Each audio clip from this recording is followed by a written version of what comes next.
Statements that sound like truths can be dangerous indeed.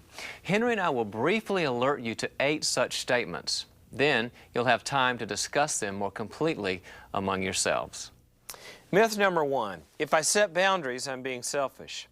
Boundaries don't turn us from other-centeredness to self-centeredness. Instead, boundaries actually increase our ability to care about others. Setting healthy boundaries is a matter of healthy stewardship of the life that God has given us, rather than ungodly selfishness. Selfishness has to do with a fixation on our wishes and desires to the exclusion of our responsibility to love others. Also, despite the fact that we have God's help, meeting our needs is basically our own job. Again, a matter of stewardship rather than self-centeredness. Myth number 2, boundaries are a sign of disobedience.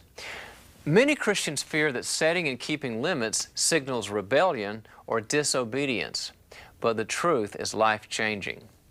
A lack of boundaries is often a sign of disobedience. While we find ourselves living under various authorities, our disobedience to them is ultimately disobedience to God. Yet, sometimes we have to disobey an unbiblical authority in order to obey God. Remember Acts 4:19 through 20. We must establish boundaries because, among other reasons, if we can't say no, we can't say yes. But an internal no nullifies an external yes. We must always say yes out of a heart of love. God doesn't want us to obey out of fear. He wants a response of love. Myth number 3, if I begin setting boundaries, I will be hurt by others. Now, it's certainly possible that others will become angry at our boundaries and attack, or worse, withdraw from us. God never gave us the power or the right to control how others respond to our no. Neither can we manipulate people into swallowing our boundaries by sugarcoating them. Boundaries are litmus tests for the quality of our relationships. Those people in our lives who can respect our boundaries will accept our choices, our opinions, and our separateness. Those who can't respect our boundaries are telling us that they don't love our no. They will only love our yes, our compliance. Myth number 4, if I set boundaries, I will hurt others. Appropriate boundaries don't control or attack or hurt anybody. Boundaries are not an offensive weapon, but a defensive tool. They simply prevent your treasures from being taken at the wrong time. Consider the fact that God tells us no quite often. He doesn't worry that His boundaries will injure us. He knows we're to take responsibility for our lives, and sometimes no helps us do just that. Myth number 5, boundaries mean that I am angry. Quite often, when people begin telling the truth, setting limits, and taking responsibility, an angry cloud follows them around for a while. Now, boundaries themselves don't cause anger in us, but anger is, like all other emotions, a signal. Anger signals danger. It is a sign that we need to move forward to confront the threat. One of the things anger may be telling us is that our boundaries have been violated. But anger can also be a sign that we do not have a boundary. People with good boundaries are less angry than people without boundaries, who often feel angry because they are in a constant state of being violated. Finally, anger also provides us with a sense of power to solve a problem. Anger can therefore be an ally. See Jesus in John, the 2nd chapter, verses 13 through 17.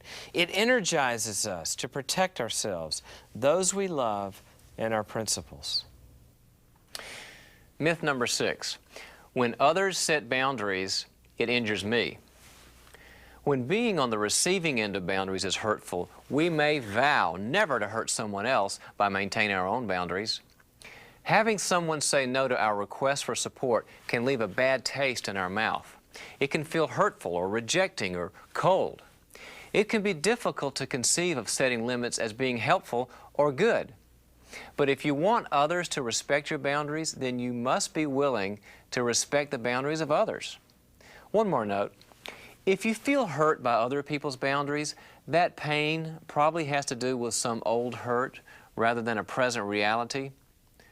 If hearing no is really painful for you, that no may tap into old feelings of not feeling loved or cared for, and your pain may indicate a need to work through some old injuries from the past.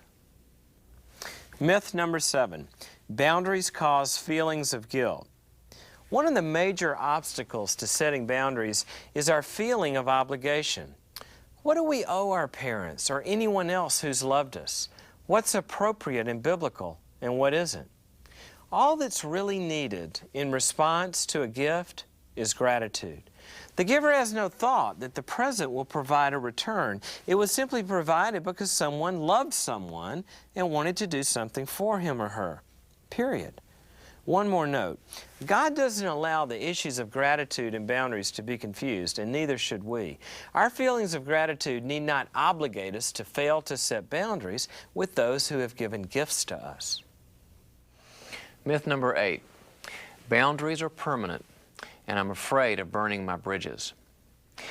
It's important to understand that your no is always subject to you. You own your boundaries. They don't own you. If you set limits with someone and she responds maturely and lovingly, you can renegotiate the boundary. In addition, you can change the boundary when you are in a safer place.